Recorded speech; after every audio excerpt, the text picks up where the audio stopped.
You don't need to be the loudest voice to dominate in a game. Some people win things because they see things that other people don't. By adjusting, by tweaking, by refining. And no one in rugby league has done that better than Phil Gould. But is being a tinkerer the very thing that creates success or the thing that eventually limits it? Today we break down Gus through the lens of high performance, what he's mastered, where it's worked, what it might have cost him. And most importantly, what can you take from it and apply to your own life, whether you're an athlete, a coach, or leading in business? This is also a deeper look into something I've been tinkering with, the identity zone. Let's go. I'm Ian Hawkins, and this is Sport is Life. The purpose of sport as I see it is to see your vision become a reality, find your voice, create strong connections, and learn to trust your body.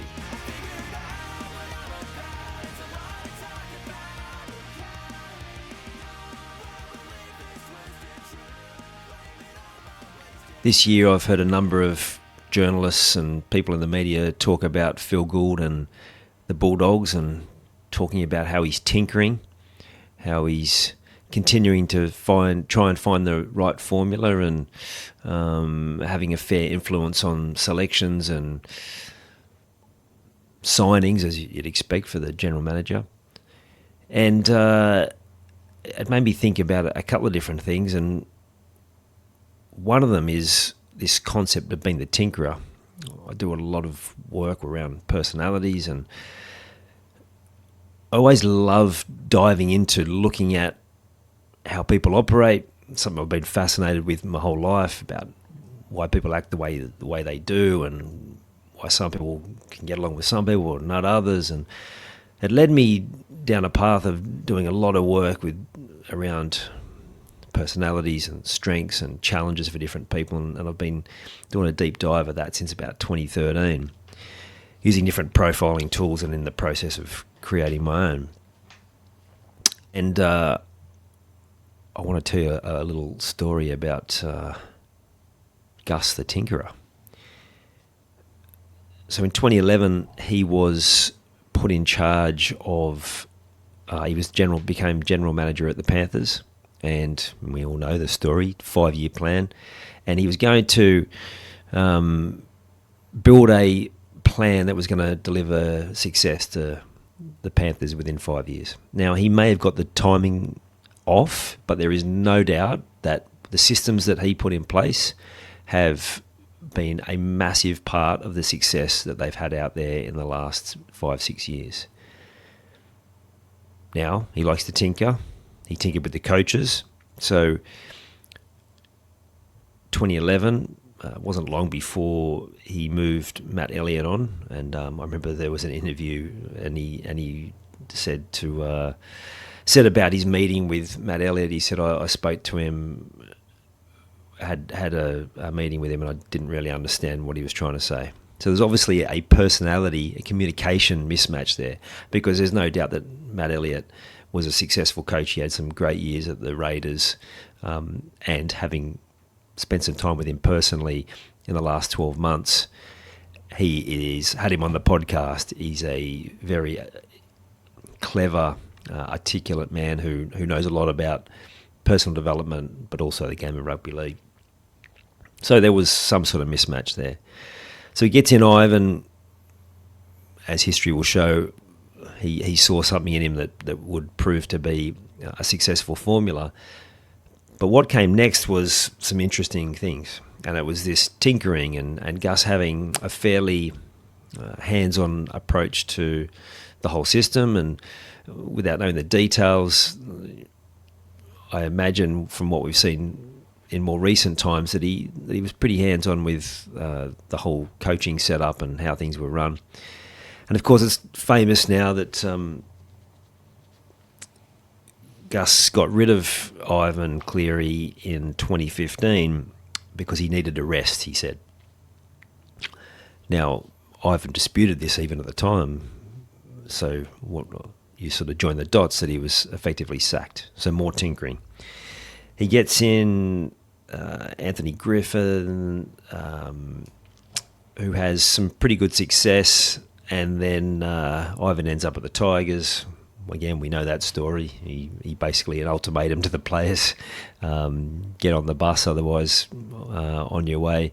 And then Gus sacks Anthony Griffin with 4 weeks remaining in the season, when they're in the top. They might have even been 5th or 6th. And this is the end of 2018, I think. Cam Serrato does a bit of coaching there for the Panthers into the final series, where they win one and then they're bundled out. Again, amazing. Tinkering at that time of year. They had a relatively successful year, but Gus decides it's time to move on from their coach as they are 4 weeks out from the finals. It didn't make sense at the time, still struggling to make sense of it now. And they bow out after winning their first final, and then they bow out second week of the finals. But then the Panthers approach Ivan to come back. The CEO has a conversation with him, gets him back. The opportunity for Ivan to coach his son, too good to refuse, of course. Like, who wouldn't want to do that? Although it does, as we've seen from some other father-son combinations, I'm thinking the Arthurs and the Flanagans, it doesn't always work out well. But Nathan's obviously in a different class of player, which makes it easier. And not long into this new coaching reign for Ivan, he basically says, as Gus comes and tries to tinker more, he goes and gives the CEO an ultimatum: either Gus goes or I go, because he was having too much of an influence on what he was trying to do. Now, as history will show, Gus was moved on. Panthers go on to have an incredibly successful run, and the rest is history. Now, let's backpedal. When Gus went in there, because he's a technician. He's someone he understands the game, as everyone mentions, better than most. I'm going to guess here, but based on this, I'm going to guess that he's more on the introverted side because he knows detail. He's more on the creative side because he has that ability to pull things apart and put them back together again into systems that work even better. So that combination of introvert and creativity means that he is able to go into a football club, which he's done at a number of clubs now, pull the whole thing apart and put it back together again in a much better way. So he puts in the pathways with the juniors and then builds out the whole system to a place of almost perfection that it now runs like clockwork, that the Panthers have had a great history now in the last 5 years of replenishing their squad from within with these amazing juniors. They've bought a couple of players, but really they're coming out of this amazing pathway system that Gus put together. But Gus still likes to tinker, and we've seen it again. Like he went in, had a brief stint at the Dragons. He was going to take a full-time job there, ends up at the Warriors. He was there for about 12 months and put a lot of things in place. Like, again, tinkered with some things, moved on a coach, and now they've got a system that's working well, and they look to be heading on a very much an upward trajectory with the amount of talented players they've got coming through, and now the same with the Bulldogs. He's putting these systems in place. So what you can't doubt is his success, and you can't doubt his ability to do these things in his ballpark. Where the challenge seems to happen is when the tinkering, which comes so naturally to him and is part of a success, becomes detrimental to the organisation. And to me, it doesn't have to be that way. Now, I don't imagine that Gus is the sort of person that at his point in his life is going to be taking advice from someone like myself. And from what we've seen, his media persona, that in general he's pretty forthright and pretty set in what he thinks about different situations. Now, I also know that he has put a whole lot of really good people in place at the Bulldogs, and clearly they're working together in a capacity that's building something pretty special out there at Belmore. the gaps that are appearing still seems to be in what's happening on the field and maybe how much influence he's had. Now, whether that's happening or not, we don't know for sure, but that's the impression that you get given just how vocal he is and just how involved he seems to be with the running of the team. Now, the story's not to tell you about whether anyone's in the right or the wrong, but it's more just to get an understanding of everyone has a natural way of performing. And the creative introvert is the master at improving systems because they see the big picture. They have this creative ability to look at the whole scenario. And because they're detail focused, systems focused, they can pull systems apart and they can put them back together. It's the sort of person who's a natural engineer, mechanic, same sort of thing. They can pull things apart, put them back together, whether that's physically, whether that's systems-wise, metaphorically, whatever it is. I remember working with a guy at Fox Sports who was brilliant at that, and that was the profile where he sat. And when we shifted some things around the team and getting him to realise just what a gift that was, but also to help him see where some of the challenges might lie, then we started to get the best out of him, but also help him to see where the areas where he didn't need to contribute because it wasn't going to be the best for him and it wasn't going to be the best for the team. So to me, massive ticks for Ivan for basically having the courage to say, well, it's him or me. I mean, he obviously knew he was going to get another coaching job somewhere because he was well respected and he'd been sought out by the Tigers and he'd had a good run at the Warriors. I'm sure he would have had other teams knocking down his door to coach. But he's like, well, I know what works and I want to do it my way and so yeah, they went that direction. So I wonder now at the Dogs just how long before that same sort of thing comes to a head, or that Serraldo and Gould and whoever else is there on the staff find a way to make it mesh in a way that they get success, and that will only happen when there's an understanding of each person's role, each person's differences, what they do well, what they do not so well, the challenges, because we all have amazing gifts in certain areas, but we also have gaps. Everyone's perfect at everything. We can all do a bit of everything, but when it comes to where we're going to get the best results and what's going to be most beneficial to performance, well, then there's key areas where that's going to happen. Now, that creative introvert's kind of the opposite side of the spectrum for me. I'm more of that emotional extrovert, so I'm more about the people connection and the conversations and bringing people together, the connector. And somewhere on that spectrum you're going to sit as well. And yeah, you may even, as you hear this story, you may even think of some other people in your life that are tinkerers. Sometimes they have workshops with a whole lot of different things in there that they've pulled apart and maybe they're saving a part or something else for a time where they're going to tinker with something else and they need that particular thing. So it's not hoarding, it's just that they see that bigger picture, they see the vision, they see how different things will fit in different places, and yeah, so you might know people with those sort of garages or sheds where they love to tinker. Sometimes those tinkerers don't always get projects completed, which is why they seem to have a whole lot of things all over the place. That is the nature of that creative mind, that big picture thinker. And maybe then you get a bit of an understanding of where their skill set is. Now, they're not necessarily going to have great skills in connecting with people. And anyone who's listened to Phil Gould give opinions and different thoughts or have an argument, he's pretty much, this is how it is, and he doesn't always get his conversation across in that setting anyway, in a way that seems to be understood.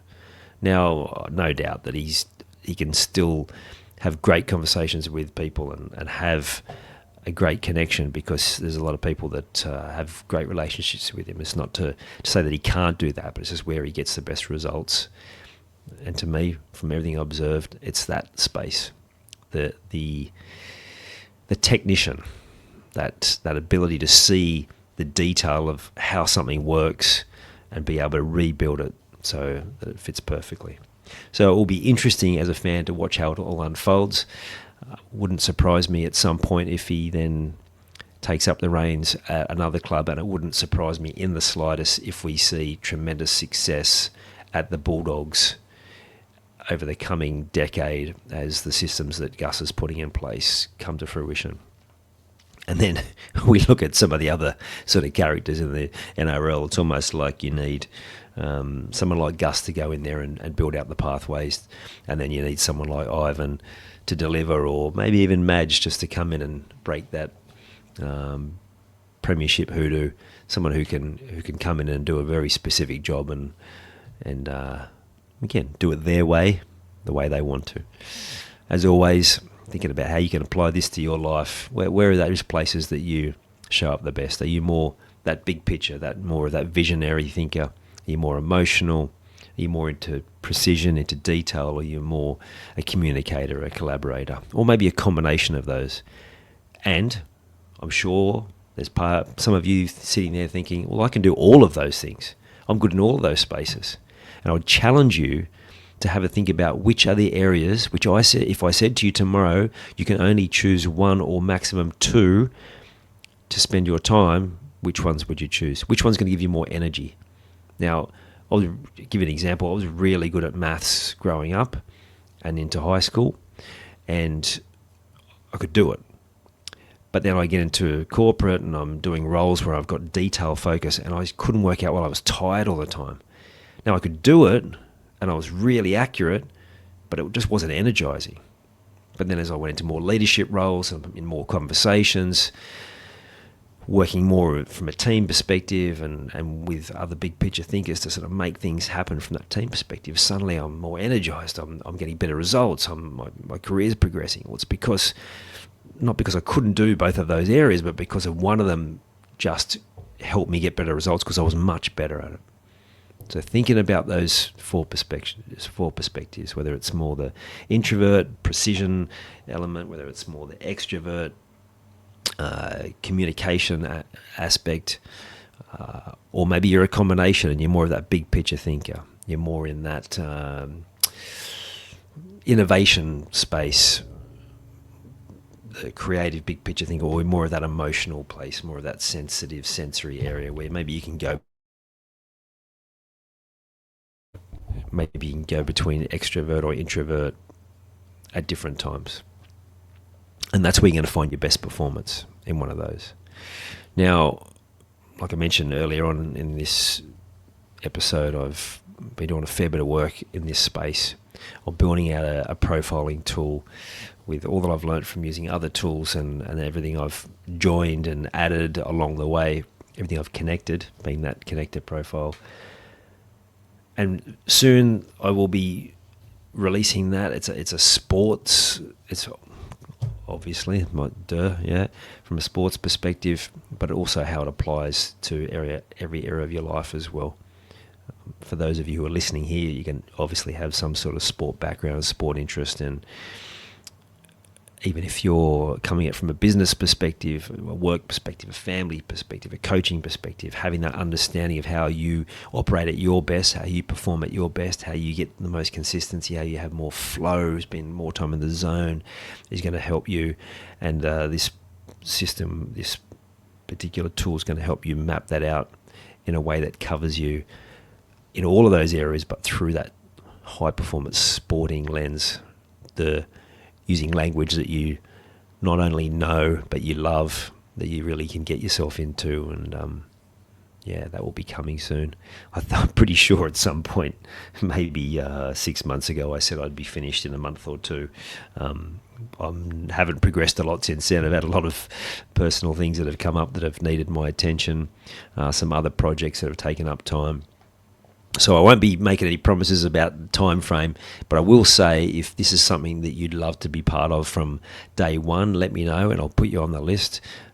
Whenever I launch anything like that, it'll come with an introductory offer where you'll be getting an opportunity to be one of my guinea pigs, and at a reduced price as a way of thank you and like I said, to be that guinea pig.